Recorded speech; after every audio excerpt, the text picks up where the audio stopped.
Hey guys, Mike here. So today I'm here to talk to you about Blinded by the Light. In this review I'll be going over a brief summary of the plot, my quick thoughts about the film and whether or not you guys should go and see it. So I'm going to try and keep this review spoiler free. However, if you don't know anything about the film and you want to go in completely blind, then it's just come back to this video once you've seen the film. So with that, let's get started, shall we? Purpose of your visit?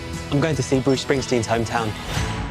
I can't think of a better reason to visit the United States than to see the home of the boss. So Blinded by the Light is set in the late 80s when Margaret Thatcher was still Prime Minister and is set in Luton. In Blinded by the Light, we follow Javid, who wants to be a writer, but he finds it hard to express himself due to his overbearing father, his Pakistani upbringing, and the fact that he doesn't think that anyone really wants to listen to anything he says. Until one day, one of his friends introduces him to the music of Bruce Springsteen. And after listening to his music and taking in his messages, Javid's whole life changes, perspective on what he wants to be, his perspective on his family, just pretty much everything changes once he listens to Bruce Springsteen. And so we have Blinded by the Light. Now, the main reason I went to go see this movie was because it was part of a secret screening at Cineworld. So we went in, we had absolutely no idea what the movie was going to be. I was kind of hoping it would be something like It Chapter 2 or The Dead Don't Die. But instead, we have Blinded by the Light, which admittedly I probably actually wouldn't have gone to see, but the fact that this was the secret screening means that I now have seen it. I had absolutely no idea what this was about, didn't know who was in it, didn't know the setting, knew absolutely nothing about it, so I didn't go in with any expectations for this being good or bad. So, what did I think about it? Well, for the most part, I did definitely enjoy this movie.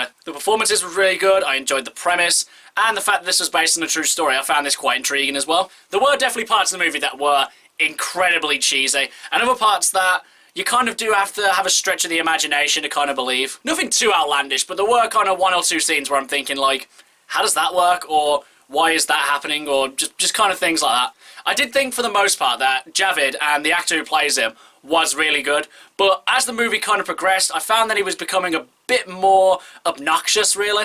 Though at the end you do kind of find out that that was the intention of the writers, so I kind of am a bit more lenient with that, but it did kind of get like under my skin a bit about how obnoxious he was starting to be.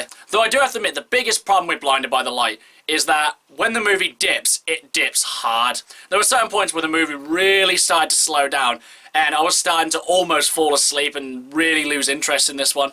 Though fortunately these scenes didn't last, and when the movie started to pick up the pace, it did start to get a lot more interesting. Though unfortunately, when it did start to dip again, my interest went plummeting down. Thankfully, the ending of the movie really does save it, and it actually does make it an enjoyable experience as a whole. Though other than enjoying the movie, I imagine one of the other big takeaways that the filmmakers want you to have is probably to get a bit more of an appreciation for Bruce Springsteen. And I have to admit, unlike Rocket Man, where as soon as I heard that movie I wanted to get the album and listen to all the music, this movie actually did kind of put me off listening to Bruce Springsteen.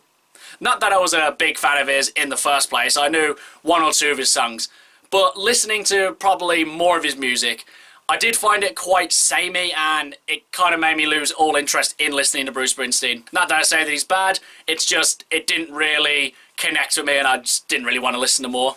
I think the comedy for the most part in the movie does work, but there are probably, say, one or two jokes that completely land flat and didn't get a single laugh out of anyone.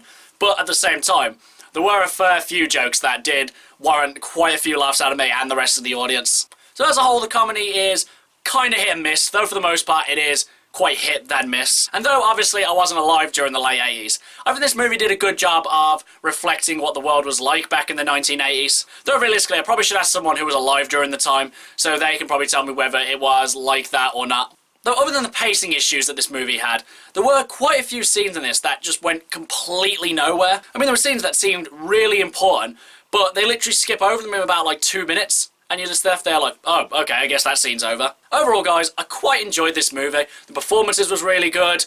I wasn't really that into Bruce Springsteen to start off with, and I don't think I am really now. I thought this was a good reflection of the time, and as a whole, this was quite an enjoyable movie. But now, as for whether or not you guys should go and see it, honestly, I wouldn't recommend to go see this movie in the cinema because, like I've said about other movies, this one isn't really enhanced by being on a big screen. And as a whole, though I did say I did enjoy it, I wouldn't say that I enjoyed it enough to even recommend you to go see it in the cinema anyway. But if you're intrigued by the premise or anything I've said about the movie makes you want to go see it, then I'd say go see it, enjoy it, and, you know, have a good time if you want. Okay, guys, that's my review of Blinded by the Light. If you've seen it, what did you think about it? And what's your favourite Bruce Springsteen song? Whatever it is, drop it in the comments below. And until next time, I've been Michael. See ya.